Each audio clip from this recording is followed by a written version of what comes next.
Cordial saludo. Queremos darle la bienvenida en nombre de la Agencia Nacional de Minería y Continental Gold. Empecemos a ver la forma real de enfocar la atención prehospitalaria.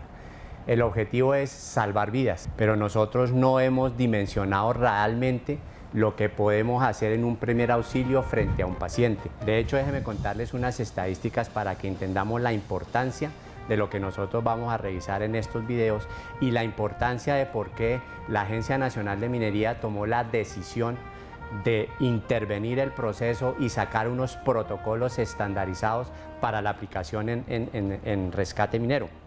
Con el apoyo de Continental Gold estamos pudiendo hacer este trabajo para que pueda tener acceso absolutamente a todas las personas que en algún momento tengan la oportunidad de salvar una vida, no necesariamente en el rescate minero. Las estadísticas son muy claras. Si nosotros analizamos el 100% de la mortalidad que existe por un accidente de cualquier tipo, inclusive por agresión, por enfermedad como puede ser un infarto, del 100% de las personas que mueren, el 10% mueren en el momento inicial. O sea, la persona que muere del totazo, como se dice vulgarmente, en los primeros 2 a 5 minutos. Llevamos un 10% de esa mortalidad. Un 15% fallecen en la unidad de cuidado intensivo del hospital.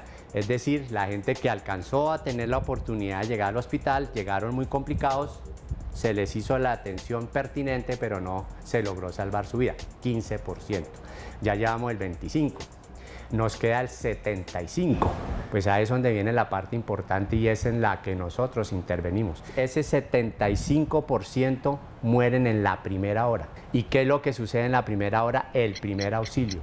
Y hay muchas intervenciones que haciéndolas en el primer auxilio nosotros logramos salvar la vida de una persona sin necesidad de ser un médico. Cuando uno presta un primer auxilio, pues uno piensa inicialmente, bueno, salvar vidas, obviamente es el objetivo fundamental, pero conozcamos los otros 3 objetivos de un primer auxilio. El segundo objetivo es evitarle complicaciones al paciente. El tercer objetivo es ayudar a la recuperación y el cuarto objetivo es asegurar su traslado. Repasémoslo. Salvar vidas pues no necesita así como mucha explicación, eso es apenas lógico. Evitar complicaciones. Un paciente sufre una fractura de brazo, de pierna, la que ustedes quieran. Si esa fractura no se maneja adecuadamente desde el inicio de la atención, puede hacer que su fractura se complique, como por decir una fractura que esté alineada se desplace y se acabalgue y fuera de eso lesione la piel por haber permitido que la fractura se mueva en el momento de hacerle el traslado. La persona llega a la institución hospitalaria, se le toma su radiografía, se hace el procedimiento pertinente, pero no podemos hacer la inmovilización todavía porque el hueso está cabalgado. Esa persona hay que colgarla en unas pesas más o menos unos 4 o 5 días hasta que el hueso llegue a esta posición para poder afrontarlo y hacer la inmovilización pertinente. Pero todavía no podemos hacer la inmovilización porque había una herida en piel producida por el mal manejo inicial. El hueso es muy susceptible a infección, entonces tenemos que hacer limpiezas, etcétera, hasta que cure la infección o cure la herida, previniendo la infección para poderlo inmovilizar. El paciente duró hospitalizado 15-20 días. Veamos el mismo caso bien manejado. Se le hizo la atención inicial oportuna, se hizo la inmovilización del brazo, se evitó ese tipo de desplazamientos, el paciente llega al hospital, se le toma la radiografía, se le pone la inmovilización y se va para la casa.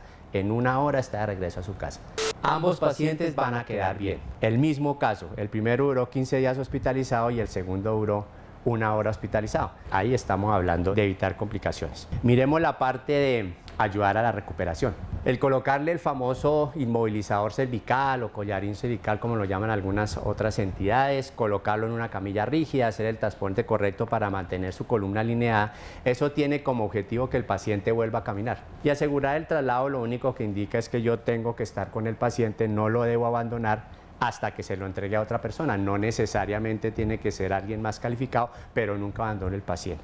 Ya conocemos entonces nosotros los objetivos de prestar un primer auxilio. Vamos a cambiar un poquito el concepto de qué hace que una persona se mantenga con vida, de las causas de muerte de una persona, y así vamos a entender por qué las cosas que hacemos cuando prestamos un primer auxilio. Para salvar una vida, lo primero que tenemos que hacer es pues saber si la persona está viva, ¿no? Estamos hechos de células. ¿Qué es lo que pasa cuando uno se muere?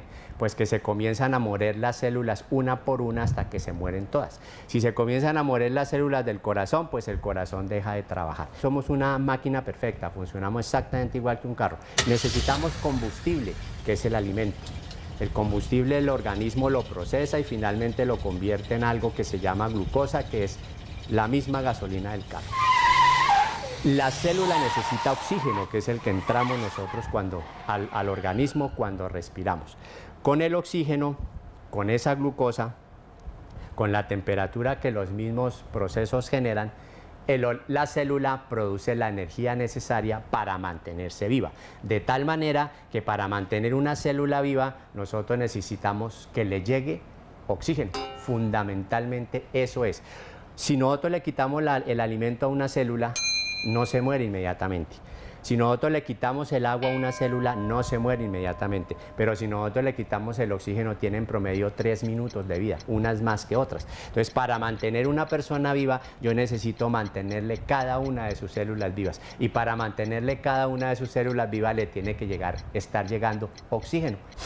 Tomamos, entramos aire, oxígeno, pasa al glóbulo rojo, el corazón lo bombea, entrega el oxígeno, recoge el CO2, vuelve al corazón, después vuelve al pulmón y entrega el CO2. Cuando la célula hace su trabajo para producción de energía, igualito que en un carro, el carro produce monóxido de carbono después de que hace el proceso de la combustión. La célula también hace un proceso similar y bota CO2.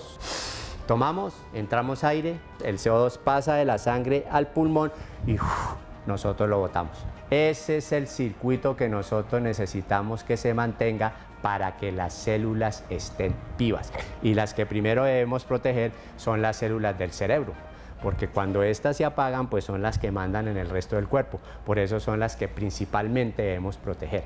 De tal manera que cuando uno presta un primer auxilio, ya la pregunta que se tiene que hacer inicialmente ya no es qué heridas tiene, dónde está fracturado, no, la primera pregunta es ¿será que le está llegando oxígeno a esas células? Porque eso es lo que le va a salvar la vida. Entonces demos un ejemplo. Si resulta que el paciente tiene un sangrado, y hacemos la pregunta, ¿será que le está llegando oxígeno a esas células? Pues la respuesta es no. ¿Por qué? Pues porque por el sangrado se están saliendo los glóbulos rojos que llevan la sangre a las diferentes células. ¿Qué tenemos que hacer? Parar el sangrado. ¿Para qué paramos el sangrado? Para que los glóbulos rojos no se salgan y sigan repartiendo el oxígeno a todas las células del cuerpo.